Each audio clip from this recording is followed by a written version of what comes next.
สบายดีท่านผู้ชมเนาะเมื่อนี้สีพามาโหลดโหลดแอปเนาะโหลดแอปYouTube กับ TikTok เนาะแต่ว่าอยู่นี่มันบ่มีเนาะมันมีแต่ Facebook Messenger พวกนี้เนาะแต่ว่าในการโหลดเฮาโหลดบ่ได้เพราะว่าหนึ่งมาID เนาะ ID มันฝังอยู่ในนี้สิออกเฮาก็บ่ฮู้รหัสออกเนาะนี่เวลาสิออกมันก็เตือนจังซี่แต่ว่าเฮาบ่ฮู้รหัสเนาะมื้อนี้มาเบิ่งวิธีกันเลยเนาะลำดับที่1ก็คือให้เฮามีID เนาะ ID ที่เฮาบ่ได้ใส่ก็ว่าได้หรือว่าเฮาตั้งมาจากเครื่องอื่นก็ได้เอามาใส่เนาะเอามาแฝงใส่เนาะเพื่อโหลดให้มันได้เนาะลำดับที่1ให้เฮามาเข้าแอปแอปตัวนี้เนาะแอป Store ตัวนี้เลยแอปตัวนี้เนาะแล้วให้มากดใส่ตัวนี้เนาะบ่ทันกดซะมันขึ้นก่อนเนาะอนุญาตเลยเนาะนี่มากดใส่ตัวนี้เนาะกดใส่แล้วกดใส่ตัวนี้เนาะ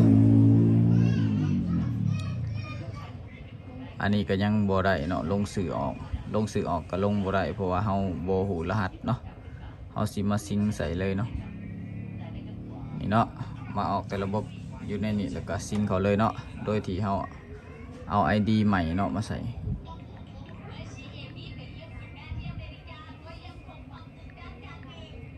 ตัวนี้สามารถใส่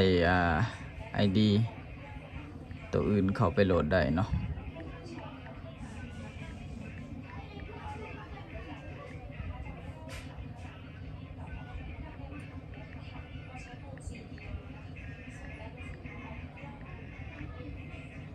หลังจากนั้นแล้วก็ล็อกเช็คอินเลยเนาะลงเข้าสู่ระบบเนาะอันนี้คือเฮาเอา ID เครื่องของเฮาใส่เลยเนาะหลังจากนั้นก็อนุญาตจากเครื่องของเฮาแล้วก็นำรหัสเข้าไปเนาะเข้าไปตั้งใส่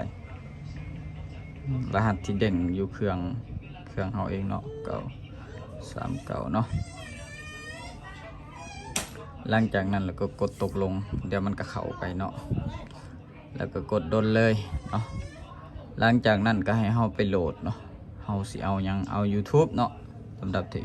1ก็คือ YouTube มันก็เข้ามาเนาะหลังจากนั้นแล้วก็โหลดเลยเนาะ TikTok คือกันเนาะนี่เนาะก็โหลดไปเลยเนาะนี่เนาะหลังจากนั้นแล้วก็มีแต่รอเนาะถ้ามันหอดลอยเดี๋ยวจังมาเบิ่งตื่มอีกเนาะตอนนี้ก็คือแล้วอันหนึ่งเลยเนาะYouTube แล้วเลยเนาะมาเปิดเลยเนาะแล้วก็เปิดเลยกดใส่เนาะสำนีก็ได้อนุญาตไปเนาะนี่เนาะได้แล้วเนาะยัง TikTok เนาะแล้วก็มาอัปเดตตัวนี้เนาะอัปเดตนี้น่าจะอัปเดตบ่ได้เพราะว่ามันต้องได้ลบทิมและโหลดใหม่เนาะมันจังได้เพราะว่ามันมี ID พังอยู่ในเนาะ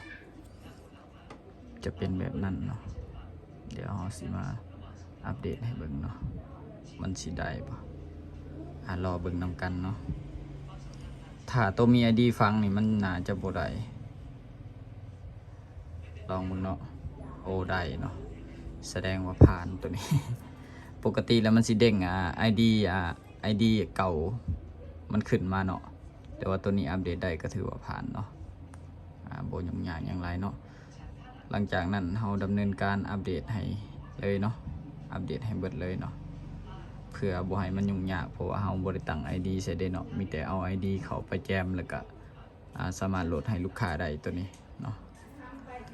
ขอบใจหลายๆเนาะที่เบิ่งคลิปเราจนจบเนาะอยากให้เราเฮ็ดคลิปแบบใดก็สามารถคอมเมนต์เข้ามาได้เนาะ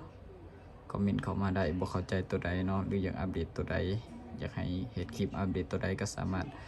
คอมเมนต์ไว้กล่องคลิปนี่แหละเนาะว่าติดปัญหาใดก็ลองคอมเมนต์มาเบิ่งเนาะขอบใจหลายๆ